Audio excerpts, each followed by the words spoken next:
নমস্কার, মাতৃ আদেশে আপনাদের সকলকে স্বাগত। আজকের এপিসোড তন্ত্রে উল্লেখিত ৬৪ যোগিনী। প্রথমে বলে রাখি, আপনারা যদি সানডে সাসপেন্সে তারানাথ তান্ত্রিক গল্প শুনে থাকেন, সেখানে তারানাথ তান্ত্রিকের যে ইষ্ট দেবী ছিলেন তিনি হলেন মধুসুন্দরী দেবী। এই মধুসুন্দরী দেবী হলেন একজন যোগিনী, কারণ এখানে লেখক মধুমতী দেবী এবং সুরসুন্দরী এই দুই যোগিনীর নামকে একত্রিত করে মধুসুন্দরী দেবীর নাম রচনা করেছেন গল্পের প্লট সাজানোর জন্য। এতে আপনাদের এই যোগিনীর সম্পর্কে জানতে আরও ইন্টারেস্ট বাড়তে পারে। তো শুরু করা যাক আজকের এপিসোড ৬৪ যোগিনী। তন্ত্রে উপবিদ্যা হলো এই যোগিনী। উপবিদ্যাগুলির সঙ্গে জড়িয়ে রয়েছে অনেক অবিদ্যা। অবিদ্যার সাধনাগুলি সাধারণত করা হয় নিজের লোভ, লালসা, ক্ষমতা, হিংসা ইত্যাদি মেটাতে গিয়ে বা অপরের ক্ষতি করার জন্য। যোগিনীরা কিন্তু অবিদ্যা নয়, এনারা উপবিদ্যা। তন্ত্রের মূল বিদ্যাও কিন্তু এনারা নন। তন্ত্রে বা তান্ত্রিক যে দেবী আছেন, সেই দেবীদের সেই দেবীদের উপদেবী হিসেবে এই যোগিনীদেরকে বলা হয়ে থাকে তন্ত্রের মধ্যে। তন্ত্র গুরুরা যোগিনী সাধনায় সিদ্ধি পেতে চান কেবলমাত্র নিজের ভোগ বাসনাগুলিকে চরিতার্থ করার জন্য। এই যোগিনী সাধনার উপযুক্ত কিছু জায়গা রয়েছে, যেমন এই যোগিনী সাধনা কোনোদিন লোকালয়ে হয় না। ফাঁকা জায়গা, ধুধু মাঠ এই যোগিনী সাধনার জন্য উপযুক্ত জায়গা। আবার কামরূপ কামাখ্যাতে গিয়ে যদি সাধনা করা যায়, তাহলে খুব তাড়াতাড়ি সিদ্ধি লাভ হয়। যোগিনী বিদ্যা পুরোই গুরুমুখী বিদ্যা। গুরুর দেখানো পথ এই সাধনা করতে হয় দীর্ঘদিন ধরে। বিভিন্ন তন্ত্র পুঁথিতে এই ৬৪ জন যোগিনীর ভেতরে বলা হয়ে থাকে মূল ৮ জন যোগিনী রয়েছেন। এই ৮ জন যোগিনীর অধীনে আরও ৮ জন যোগিনী রয়েছেন। এইভাবে টোটাল ৮ করে ৬৪ জন যোগিনীর একটি বৃত্তাকার বলয়ে ওনারা সুসজ্জিত থাকেন। এদের মধ্যে প্রধান ৮ জন যোগিনীর মধ্যে যে কোনো একজনের সাধনা করে যদি সাধক সিদ্ধি লাভ করতে পারে, তাতেই তার সমস্ত ধরনের চাহিদা, ভোগ, সুখ সব কিছুই পূরণ হয়ে যায়। এবং এর ফলে এই ভোগ বা লালসার ফলে আস্তে আস্তে সাধক কিন্তু নিবৃত্তির পথে চলে যায়। ৬৪ যোগিনীর সাধনা অত্যন্ত কঠিন সাধনা। পদে পদে আপনি বাধা পেতে পারেন। সিদ্ধ গুরু না পেলে এই সাধনা সম্পূর্ণ করা কোনোদিনই সম্ভব নয়। তো চলুন প্রথমে আমরা একটু জেনে নিই এই ৮ জন মূল যোগিনীদের নাম। তেনারা হলেন সুরসুন্দরী, মনোহরা, কনকবতী, কামেশ্বরী, রতিসুন্দরী, পদ্মিনী, নটিনী এবং মধুমতী দেবী। এনারা হলেন মূল ৮ জন যোগিনী। এবং এনাদের সাথে এনাদের নিচেতে নিয়োজিত করা হয় আরও ৮ জন যোগিনীকে। তার নিচে সেই ৮ জন যোগিনীর নিচে আরও ৮ জন যোগিনী। এইভাবে একটি বৃত্তাকার বলয় তৈরি করা হয় যোগিনীদের। এবং তার মূলে অর্থাৎ মূল বিন্দুতে অবস্থান করেন যে কোনো দেবতা বা দেবীর অবস্থান হয়ে থাকে সাধারণত। এটা পরে আসবো, কারণ যোগিনী মন্দিরগুলির উল্লেখ করার সময় বিভিন্ন মন্দিরে যে ৬৪ যোগিনী দ্বারা আবর্তিত বিভিন্ন মন্দিরের মূল দেবতা বা দেবী কিন্তু বিভিন্ন জায়গায় বিভিন্নভাবে পরিবর্তন হয়ে থাকে। আচ্ছা, চলুন এই যোগিনীদের সম্পর্কে কিছু তথ্য জেনে নেওয়া যাক।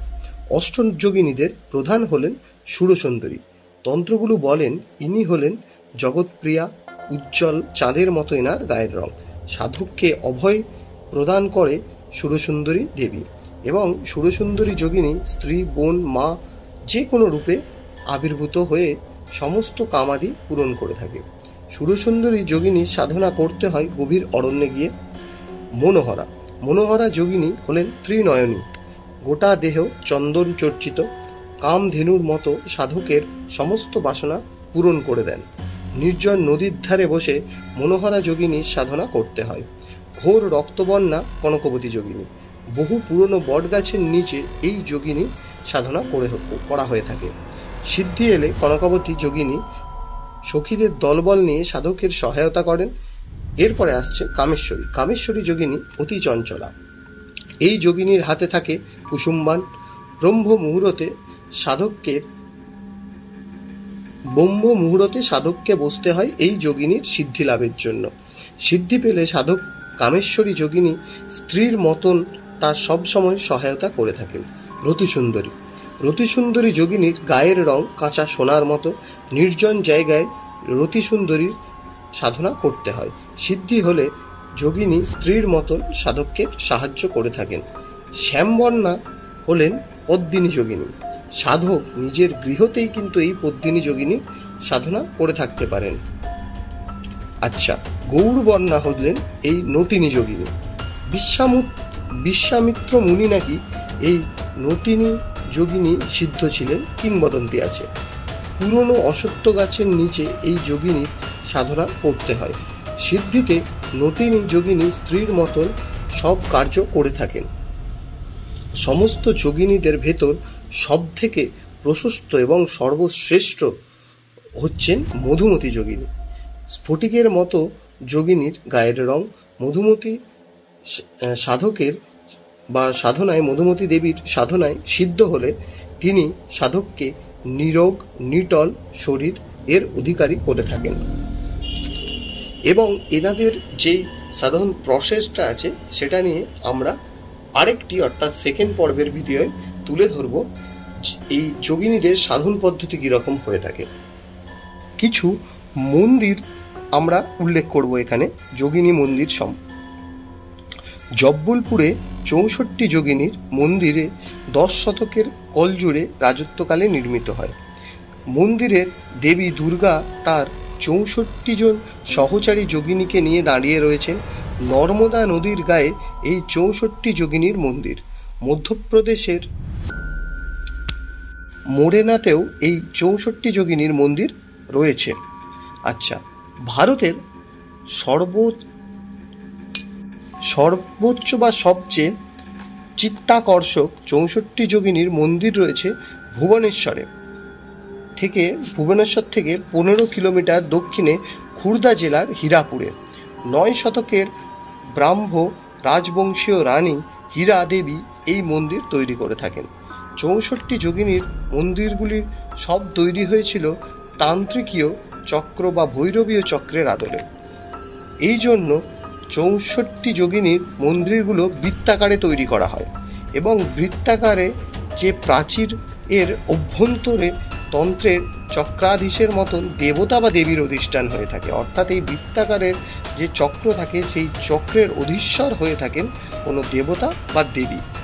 এই যে মন্দিরটির উল্লেখ করা হচ্ছে এই ভুবনেশ্বর থেকে 15 কিলোমিটার দূরে, এই মন্দিরের চক্রেশ্বরী হলেন দেবী কালিকা। তিনি নরমুণ্ডের ওপর দাঁড়িয়ে রয়েছেন, কারণ এই যে যোগিনী চক্র রয়েছে এর অধিষ্ঠাত্রী দেবী হলেন এইখানে এই মন্দিরে দেবী কালিকা।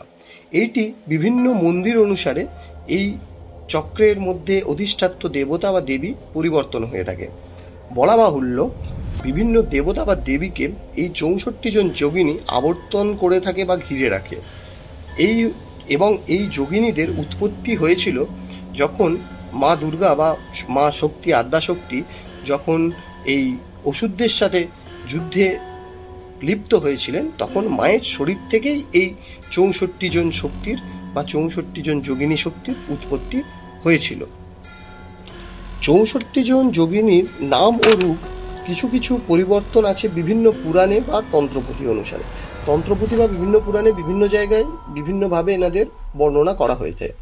আচ্ছা, যোগিনীদের দাঁড়ানোর ভঙ্গিমা, হাতের অস্ত্র, খুলি, সুরাপাত্র, বাহন ইত্যাদির ভেতর লেগে রয়েছে তন্ত্রবিদ্যার বিভিন্ন গূঢ় রহস্য। এর জন্য এই যোগিনীবিদ্যা বিভিন্ন পুরাণে, বিভিন্ন জায়গায়, তন্ত্রের বিভিন্ন পুঁথিতে বিভিন্নভাবে উল্লেখিত রয়েছে এবং সেখানে বিভিন্ন ধরনের ডেসক্রিপশানে বিভিন্ন ধরনের কিছু দেওয়া রয়েছে এনাদের সম্পর্কে। কিন্তু মূল যেই আমরা 8 জন যোগিনী সম্পর্কে আজকে জানলাম, সেখান থেকে আমি যে কোনো 2 জন যোগিনীর সাধন পদ্ধতি কীরকম হতে পারে বা কীরকম হয় এনাদের সাধন পদ্ধতি এবং সাধক কিভাবে এনাদের সাধনা করে থাকেন সেই নিয়ে একটি আলাদা ভিডিও আসবে, সেটা দ্বিতীয় পর্ব হবে এই 64 যোগিনীদের। আজকের মতো এইটুকুই, নমস্কার। যদি ভালো লেগে থাকে অবশ্যই চ্যানেলটি সাবস্ক্রাইব করবেন এবং এই ধরনের ভিডিও পেতে চাইলে অবশ্যই কমেন্ট করে জানাবেন। আমি আরও চেষ্টা করবো এইভাবে এই ধরনের ভিডিও বা যোগিনীদের নিয়ে আরও কোনো ভিডিও বানানো, আরও ডিটেল ভিডিও বানানো। আজকের মতো নমস্কার।